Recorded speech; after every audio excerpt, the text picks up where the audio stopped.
আসসালামু আলাইকুম। প্রিয় দর্শক, আপনারা চিনেন যে অন্তর্বর্তী সরকারের উপদেষ্টা প্যানেলে ছিলেন যিনি মাহফুজ আলম।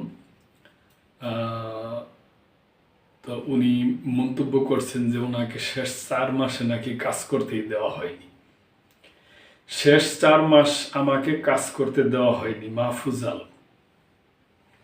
সাবেক তথ্য ও সম্প্রচার উপদেষ্টা মাহফুজ আলম বলছেন, আমাকে শেষ 4 মাস সরকারে থাকা অবস্থায় কাজ করতে দেওয়া হয়নি। কারণ আমরা চেয়েছিলাম নতুন মিডিয়া আসুক, নতুন কিছু মিডিয়া অভ্যুত্থান ও তরুণদের পক্ষে ভালো কাজ করছে। এতেই পুরাতন বন্দোবস্তধারীদের মধ্যে যথেষ্ট পরিমাণ ভীতি সঞ্চার হয়েছে। তাই আমরা যেন কোনোভাবেই কাজ করতে না পারি, তারা সেই ব্যবস্থা করেছে। গতকাল মঙ্গলবার ঢাকা বিশ্ববিদ্যালয়ের ছাত্র শিক্ষক কেন্দ্র টিএসসি মিলনায়তনে রাষ্ট্রকল্প লাইব্রেরি আয়োজিত রাষ্ট্র পুনর্গঠন ও গণভোটের প্রাসঙ্গিকতার শীর্ষক আলোচনায় তিনি এসব কথা বলেন। অনুষ্ঠানে এছাড়া বক্তব্য দেন জাতীয় নাগরিক পার্টির মুখ্য সমন্বয়ক নাসির উদ্দিন পাটোয়ারি। মাহফুজ আলম বলেন, আমরা চেয়েছিলাম একটা নতুন রাজনৈতিক পরিষদ তৈরি হবে, একটা প্রজন্ম রাজনৈতিকভাবে শিক্ষিত হবে এবং নেতৃত্ব দিবে। কিন্তু আমরা কখনোই এটা চাইনি যে একটা ধর্মপন্থী রাজনৈতিক দলের সঙ্গে গিয়ে ওনারা আতাত করবেন। এটার জন্য আমরা এই রাষ্ট্রকল্প লাইব্রেরি বা গণতান্ত্রিক ছাত্র শক্তি করিনি। তিনি বলেন, আমার কমরেডরা এখন ভূতের পায়ে হাঁটা ধরেছে,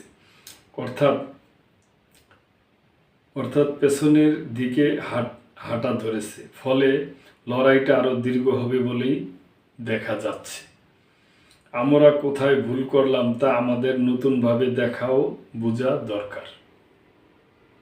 তিনি আরো বলেন, সিস্টেমের অধীনে থেকে রাজনৈতিক দলগুলো কাজ করছে এবং গত 2 বছরে পদে পদে সংস্কার ও বিচারের কার্যক্রমকে বাধাগ্রস্ত করেছে।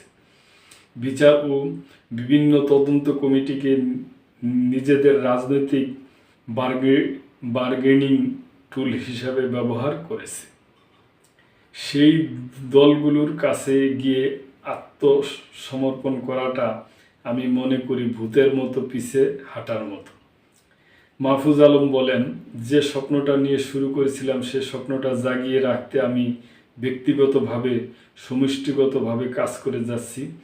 আমরা হয়তো একটা নতুন প্ল্যাটফর্ম করব, যা কিছু একটা চেষ্টা করব।